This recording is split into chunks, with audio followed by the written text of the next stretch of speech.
ராகவ் அம்முவை கடத்தி கொண்டு போய் ஒரு இடத்துல வச்சிட்ருக்காரு. அம்மு அப்படியே கத்துறாங்க, என்னை விட்டுரு, எங்கள் அப்பா கிட்டே என்னை கொண்டு போ, கூட்டிகிட்டு போ அப்படின்னு கத்துறாங்க.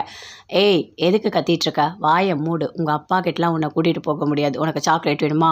உனக்கு என்ன வேணும்? ஐஸ்கிரீம் வேணுமா? நான் வாங்கித்தரேன் அப்படின்னு சொல்கிறாரு ராகவ். எனக்கு எதுவுமே வேண்டாம், எங்கள் அப்பா தான் வேணும், எனக்கு எங்கள் அப்பா கிட்ட கூட்டிகிட்டு போ அப்படின்னு அம்மு கத்துறாங்க. இந்த பொண்ணை பார்த்தா அமைதியாக இருக்கா மாதிரி தெரில. டேய், இந்த பொண்ணு வாயை ஒட்டிட்டு கையை கட்டி உட்கார வைங்கடா, அப்போ தான் இது அடங்கும் அப்படின்னு ராகவ் சொல்கிறாரு. அப்படியே கத்துறாங்க, ஐயோ என்னை விட்டுரு, என்னை விட்டுரு, என்னை விட்டுரு அப்படின்னு சொல்லிட்டு. வாயை மூடு அப்படின்னு சொல்கிறாரு. அப்படியே அவங்க அப்பாவுக்கு ஃபோன் பண்ணுறாரு. டேய் ராகவ், எங்கடா இருக்க அப்படின்னு அவங்க அப்பா கேட்குறாரு. அப்பா, நான் ஒரு முக்கியமான வேலை பார்க்குறேன், நான் அப்புறமா பேசுகிறேன் அப்படின்னு ராகவ் சொல்கிறாரு. அதை கேட்டோடனே பசுபதி அப்படி டென்ஷன் ஆகுறாரு. மறுபடியும் ஃபோன் பண்ணுறாரு. ராகவ், நீ என்ன பண்ணிகிட்டு இருக்க? உண்மையை சொல்லு, எனக்கு தெரியும் நீ ஏதோ ஒரு தப்பு பண்ணிகிட்ருக்க அப்படின்னு சொல்கிறாரு. அப்பா, ஒன்றும் இல்லைப்பா, நான் ஜெயிலுக்கு போனேன்ல, இப்போ நான் வெளியே வந்துட்டேன். ஆனால் நான் ஜெயிலுக்கு போக காரணமாக இருந்த அந்த விஜய், காவேரி, அவனோட குழந்தை 3 பேரையும் நான் சும்மா விட மாட்டேன் அப்படின்னு சொல்கிறாரு. டேய், என்னடா பண்ண போகிற அப்படின்னு கேட்குறாரு பசுபதி.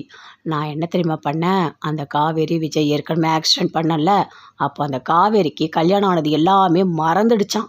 2 பேரும் தனித்தனியாக தான் வாழ்ந்துட்டுருக்காங்க. ஆனால் அவங்களுக்கு ஒரு குழந்தை இருக்குது. அந்த குழந்தைய இன்றைக்கி தான் நான் ஸ்கூல்லேருந்து கடத்தி வச்சுருக்கேன் அப்படின்னு ராகவ் சொல்கிறாரு. டேய், ஏன்டா இதெல்லாம் பண்ணிகிட்ருக்க அப்படின்னு பசுபதி கேட்குறாரு.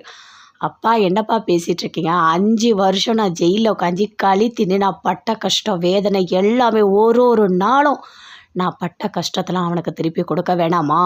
என்னை ஜெயிலில் மாட்டி விட்டுட்டு அவங்க மட்டும் 5 வருஷமாக சந்தோஷமாக இருந்தாங்கப்பா. இனிமேல் அவங்களுக்கு அந்த சந்தோஷம் கிடைக்கவே கூடாது. அவங்க 3 பேரையும் இந்த உலகத்தை விட்டு நான் அனுப்பணும், அதுதான் என்னோடய ஆசை அப்படின்னு ராகவ் சொல்கிறாரு. டேய், இப்போ தாண்டா ஜெயிலுக்கு போயிட்டு வந்திருக்கா, மறுபடியும் ஏதாவது ஆக போகுது, நான் வரட்டுமா? நான் வரேன், நான் சொல்கிறத கேளு அப்படின்னு அப்படியே பசுபதி கத்துறாரு. அப்பா, நீ வர வேண்டாம், நான் பார்த்துக்கிறேன்ப்பா அப்படின்னு ராகவ் ஃபோனை வைக்கிறாரு. அப்படியே பசுபதி கத்துறாரு. ஐயோ கடவுளே, இவன் ஏன் தான் இப்படி பண்ணிகிட்டு இருக்கான்னு தெரியலையே, ஏற்கனவே 5 வருஷம் ஜெயிலுக்கு போயிட்டு இப்போ தான் வந்திருக்கான்.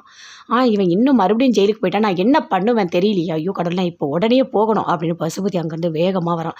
டேய், சீக்கிரமாக வண்டி ஓட்டுறா, அவனை போய் பார்க்கணும், அவன் எதுவுமே பண்ணக்கூடாதுரா, ஏன்டா இப்படி இவன் இருக்கான் அப்படின்னு சொல்லிட்டு பசுபதி டென்ஷனாக ராகவை தேடி வந்துட்டுருக்காரு. ராகவ், அந்த விஜய் இன்னும் கொஞ்ச நேரத்தில் இங்கே வந்துடுவான்.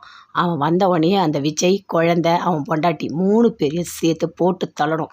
அதுதான் எனக்கு வேணும் அப்படின்னு ரவுடிங்கிட்ட சொல்கிறான்.